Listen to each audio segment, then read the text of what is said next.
Students, I am back with one new topic today.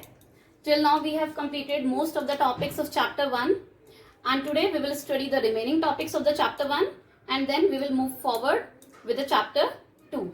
So let's begin the topic today, and the topics that we will study today are marginal opportunity cost, and positive and normative economics. By completing these three topics, we will finish our chapter 1 of microeconomics. So without wasting time, let's begin our today's session.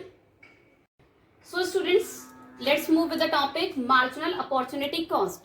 Before understanding what is marginal opportunity cost, you should know what is opportunity cost. So opportunity cost is the cost of the next best alternative, or we can say that cost of alternative surrendered. Suppose you went to a hotel or a restaurant and paid a bill for the whatever you have, dinner or the lunch, what you have taken, and you have paid the bill.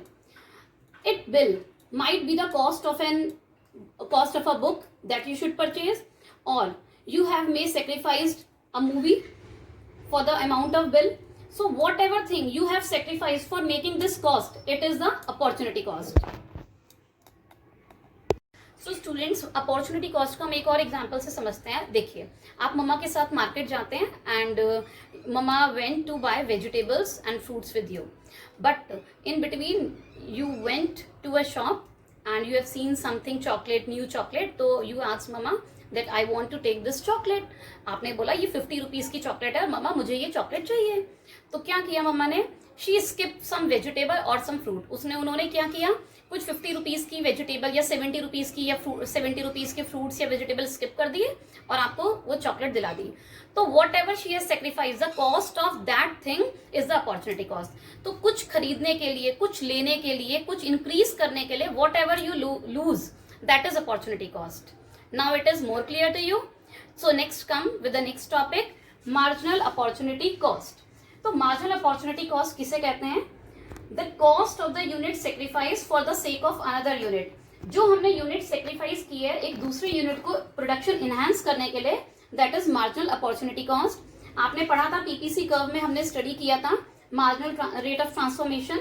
तो one and the same thing, marginal opportunity cost को हम marginal rate of transformation भी बोल सकते हैं. It is marginal rate of transformation.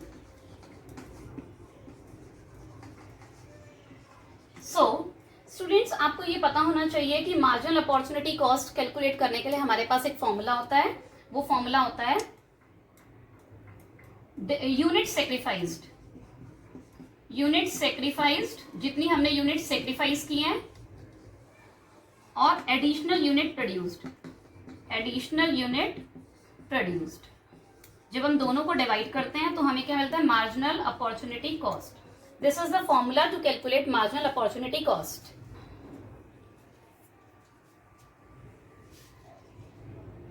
So let's calculate marginal opportunity cost. हमारे पास two goods हैं, good X and good Y.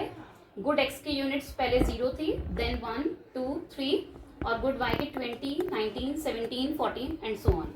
अब हमें इसमें marginal opportunity cost calculate करना है. तो फॉर्मूला हमें पता है, delta loss, change in quantity upon change, that is gain. So loss कितना हुआ है? ये यूनिट 20 से 19 हो गई है, तो लॉस 1 यूनिट का हुआ है. अब गेन देखिए कितने यूनिट का हुआ है. ये तो लॉस हो गया, और गेन कितना हुआ है? ये भी 1 यूनिट का हुआ है. तो 1 डिवाइडेड बाय 1, तो मार्जिनल अपॉर्चुनिटी कॉस्ट आ गया 1. Similarly we will solve for this. Now loss अब 19 से 17 पर हुआ है, तो कितने यूनिट्स का लॉस हुआ है? 2 यूनिट्स का. और अब यहां से देखिए 1 से 2 पर गई है ये यूनिट, तो कितने यूनिट्स का गेन हुआ है? अगेन जो गेन हुआ है वो 1 यूनिट का हुआ है. तो मार्जिनल अपॉर्चुनिटी कॉस्ट क्या हो गया? 2 divided by 1, 2. Again we will try. अब 17 से 14 यूनिट्स हो गई हैं. अब हमने फिर और सेक्रीफाइस कर दिया, क्योंकि गुड एक्स की प्रोडक्शन इंक्रीज करनी थी, तो हमने गुड वाई की यूनिट्स थोड़ी डिक्रीज कर दी है प्रोडक्शन. तो 14 is now new production. So 17 minus 14 is 3. Gain अभी भी 1 यूनिट का ही हुआ है, so divided by 1, so we get here 3. तो आप ये देखिए, मार्जिनल अपॉर्चुनिटी कॉस्ट कैलकुलेट करने का बहुत इजी मेथड है. जितनी यूनिट लूज हुई है हमारी, जितना हमें लॉस हुआ है, that is divided by the number of units gain. जितना हमें गेन हुआ है प्रोडक्शन में, जितनी भी यूनिट्स का, आप उससे डिवाइड कर दीजिए जितनी यूनिट्स हमें सेक्रीफाइस हुई है उसको। We will get the marginal opportunity cost. अगर ये मार्जिनल अपॉर्चुनिटी कॉस्ट हमेशा इंक्रीजिंग रेट में आता है, जिसकी वजह से पीपीसी जो है वो हमारी कॉन्केव शेप का होता है। ये मैंने आपको पीपीसी वाले अपनी मॉड्यूल में भी बताया था। Marginal opportunity cost increasing rate से हो रहा है हमेशा। तो अगर मार्जिनल अपॉर्चुनिटी कॉस्ट इंक्रीज होगा, then PPC is always concave and this is the reason why PPC is concave to origin। तो ये था हमारा marginal opportunity cost। Now the next topic is positive and normative economics। Economics is divided into two parts, positive economics and normative economics। Now let's see what is the difference between positive and normative economics। Positive economics, what are the economic problems? इसमें हम study करते हैं कि हमारी basic economic problems क्या हैं और वो कैसे सॉल्व हो सकती हैं। जैसे हमारी बहुत सारी इकोनॉमिक प्रॉब्लम्स हैं, तो हम देखते हैं इकोनॉमिक प्रॉब्लम्स को हम कैसे सॉल्व कर सकते हैं। Next is normative economics, what ought to be, क्या होना चाहिए। इसमें हम सजेशंस देते हैं, तो हमें क्या करना चाहिए, हम कोई चीज को टैकल कैसे कर सकते हैं, किसी प्रॉब्लम को सॉल्व कैसे कर सकते हैं। So what ought to be under the given circumstances, under the given circumstances, कि इस सर्कमस्टांसेस में हम क्या कर सकते हैं। तो इट इज नॉर्मेटिव इकोनॉमिक्स। तो it is meaning of both the economics. ये मीनिंग क्लियर है आपको। इट इज इकोनॉमिक प्रॉब्लम्स क्या होती हैं और उनको सॉल्व कैसे करें, और ये व्हाट ऑट टू बी, क्या होनी चाहिए under the given level of circumstances, किसी सर्कमस्टांसेस में क्या क्या हम कंडीशंस अप्लाई कर सकते हैं। Next is verification. तो वेरिफिकेशन इज पॉसिबल, ये एक्चुअल डेटा के ऊपर होती है इकोनॉमिक प्रॉब्लम्स सॉल्व। तो हमारे पास इसका डेटा होता है तो it can be verified, but ये हमारे नॉर्म्स के ऊपर डिपेंड होता है। Every person has their own judgement, every person has their own norms, तो it can not be verified, हम इनको वेरीफाई नहीं कर सकते। नेक्स्ट देखते हैं, जैसे कि हमने देखा ये वेरीफाई हो सकती है, तो हम इसमें सजेशंस नहीं दे सकते, ऑलरेडी वी हैव वेरीफाइड, तो इसमें सजेशंस नहीं पास हो सकते, but it is suggestive. We can give different suggestions to solve different problems, तो ये सजेस्टिव हो सकती है। तो इट इज सजेशंस, इसका हेड हो जाएगा suggestions. Now next is examples. अब आप देखिए इसके एग्जांपल्स।